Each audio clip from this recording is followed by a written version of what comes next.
તમારો જવાબ આપતા પહેલા હું એ કહું કે આમ આદમી પાર્ટી એ પાર્ટી શબ્દ માટે એક ગાળ છે.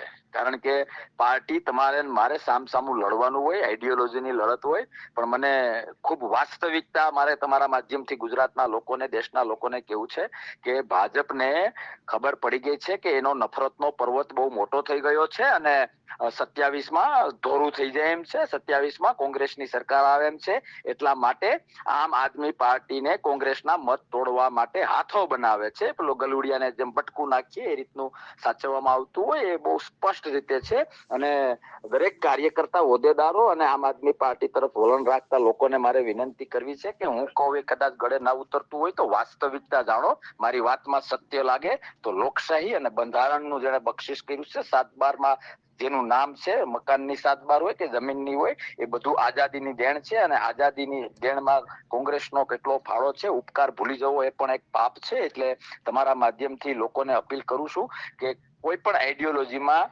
ઇનપુટ થતા પહેલા કોઈની વાતમાં આવ્યા વગર વાસ્તવિકતા જાણીએ. હું ખુદે પણ 4 વર્ષ મને લાગ્યા વાસ્તવિકતા સમજવામાં. એટલે કોઈ આઈનું આગામી ભવિષ્ય નથી. ટૂંક સમયમાં મને તો વ્યક્તિગત લાગે છે કે બેસણું થઈ જશે. કારણ કે કંઈક વિઝન નથી, કોઈ દીર્ઘ દ્રષ્ટિ નથી, કોઈ પરાકાષ્ઠા નથી, આપણાપણાની લાગણી નથી.